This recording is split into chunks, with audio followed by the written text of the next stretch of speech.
Today, we are going to be doing something to help build inner confidence in yourself.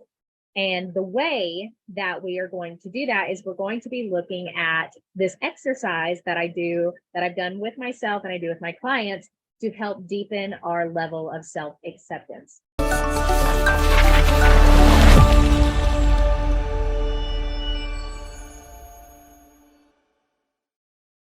So the deeper we accept ourselves, the easier it is for us to feel confident. Think about it.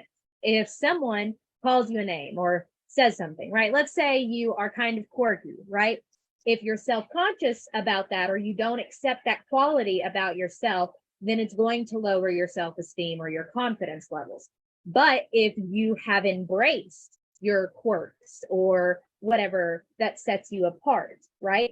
Your differences. If you've embraced your differences, then essentially what's going to happen is your level of self-acceptance is going to be so strong that your confidence is strong. And the way that someone who doesn't understand your differences sees you or comes at you is going to affect you much differently.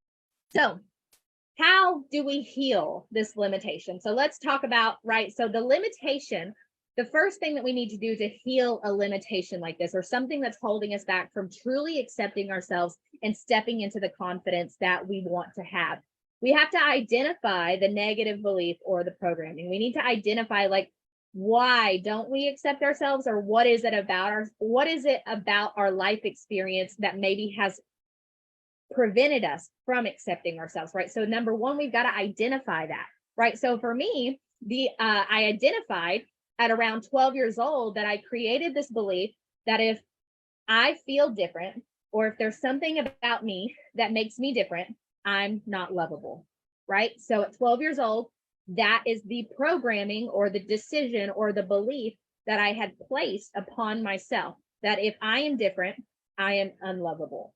I am going to be invisible. I'm going to be rejected. I won't be acknowledged, all of the things, right? So that's the first thing we need to do. We need to identify that, right? So figure out, like, is there parts of you that you're not accepting, and where does that come from? Identify where that's coming from, and or what that little girl or what your heart is holding, right? Like, what is your heart holding that's causing this lack of self-acceptance, right?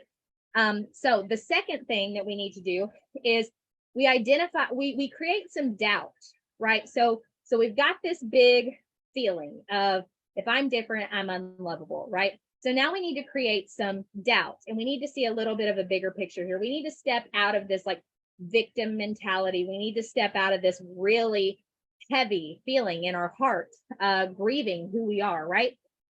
So we step back, and I ask this question: is this true?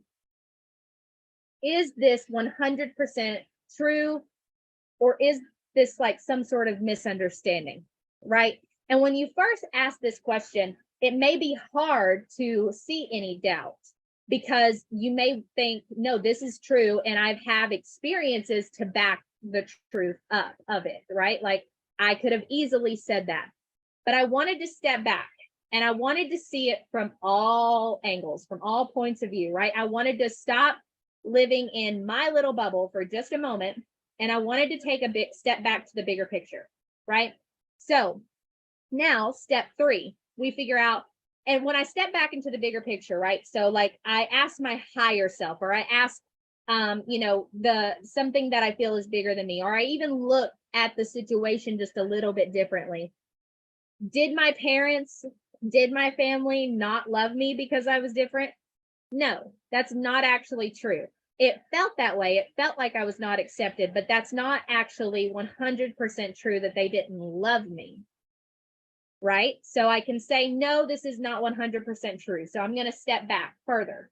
So now we identify, where does this come from, right? Well, for me, I know where it comes from, because it came from that situation of growing up with certain standards and not agreeing with those standards, and then rebelling, and then all of that, right? Like, my story, that is where it came from. So now, when you know where it comes from, now what you need to do is now you'll move into step 4. So once you identify, like, where does this where does this programming or this negative, like not being able to accept ourselves, where does that come from? Does it come from your mom? Does it come from school, your dad, work, right? Like where was that created, right? So then you realize that, you recognize that, and then you step back even further. What's the bigger perspective here? What's actually happening, right? So if we put ourselves, for me, in my story, if I put myself in my dad's shoes, or if I put myself in my family's shoes, right? They're scared. They only know one way of being, and maybe they questioned it growing up. Maybe they questioned certain things growing up, but they didn't dare to go outside of that scope. Or maybe, you know, they've had experiences where their beliefs are solidified, and because the fear factor is so big for them, they love me so much that they will not accept my differences because my differences scare them. Oh, I might go to hell, right? For being with girls. Oh, I might go to hell. So that's terrifying for them, right? Based on their beliefs. And so because of their beliefs and because of their foundation and because of their internal programming, someone they love so much is going against what they are told is correct or right or whatever the case is, right? So they love me so much that they actually neglected my choices or did not approve or did not acknowledge my choices out of protection. They were like, if I don't acknowledge this, I don't have to acknowledge the fact that she's going to hell, right? They were terrified. They didn't have to acknowledge, like, so, and when I stepped back and I realized, holy crap, they love me so much that they didn't want to think that they wouldn't have eternal life with me, that they just, it's not that they wanted to alienate me or make me feel unaccepted. It's they love me so much that it was the only way they knew how to protect me. And that brings in this sense of, wow, I am really loved.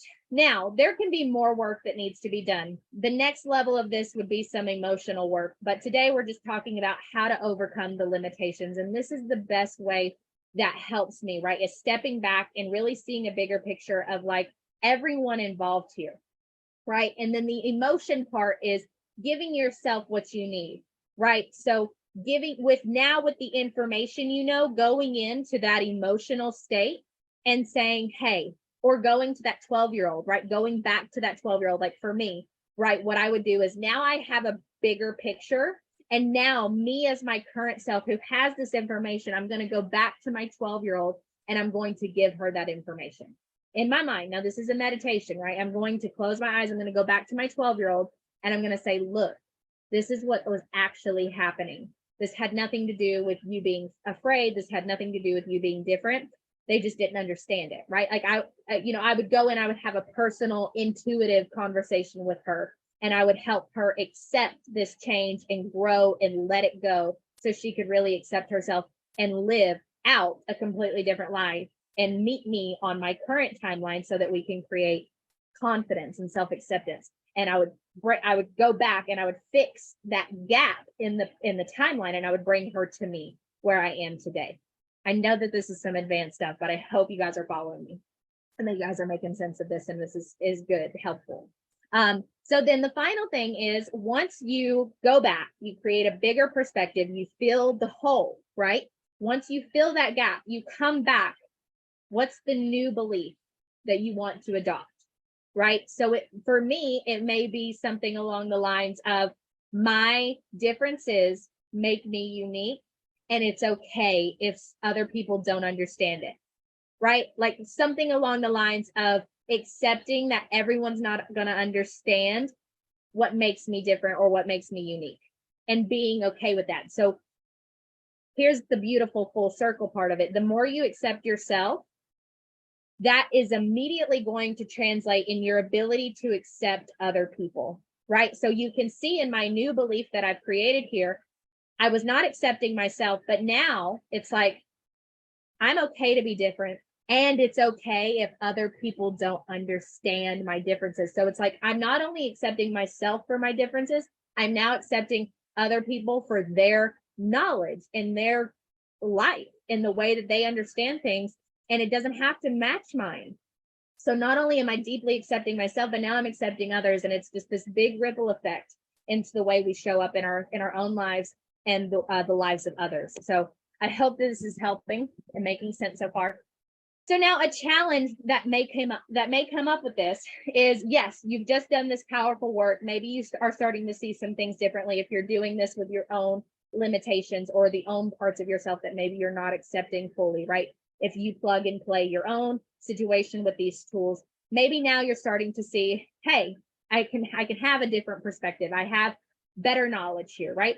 Now, the challenge that can come up is that the new programming not being automatic, like the old programming will continue to come up, and the new programming, even though you've gone through this situation or this exercise, the new program hasn't yet become automatic. So, and that will happen because think about it. Look, 12 to 22, right?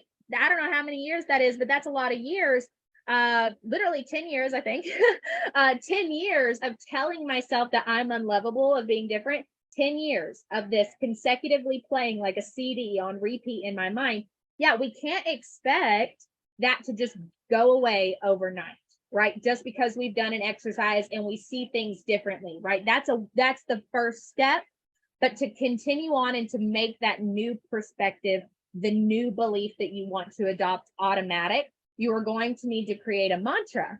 Use your new belief as a mantra, right? So like my mantra would be, my differences make me unique, and it's okay if other people don't understand my differences, right? So it's like, that is my new mantra. And I'm going to say that over and over again at a minimum for 5 minutes each day for 7 to 10 days. Okay. Now, that may seem like a short period of time, but what's happening is every time you say your mantra, you're also reliving the exercise that you did. So what's happening is you're filling in that gap while you're waiting on your inner child or whoever it is that needs to come catch up with you on your timeline. You're filling the gap by changing your CD from the old CD. You're slowly taking that old CD out and creating a new CD for your subconscious to play, so that it becomes the automatic way of being, and it becomes automatic to accept yourself and to feel confident in your differences. I hope you guys really enjoyed. Please, if you did enjoy today's training, let me know below. Let me know how this lands for you. Let me know if this is helpful, if it resonated, if you guys can relate to anything that I shared, if the tools were powerful or helpful, or if you need any additional help. Let me know, and I will definitely do whatever we can do to do that. Marcel, really enjoyed it. Thank you. Yes, Marcel, thank you so much for being here and spending this time with me. So yes, let me know in the comments your feedback. I'd love to hear from you. Leave me some love. Leave me some feedback in the comments. And so let me know if this was good for you guys. And if you guys need any additional help, I'll be happy to message you directly, and we can chat a little bit more and get a little bit more personal with you for you. So again, I hope that this was really good for you guys. And that's all I have for this week. So I will see you guys next week. And I hope you guys have a wonderful rest of your day.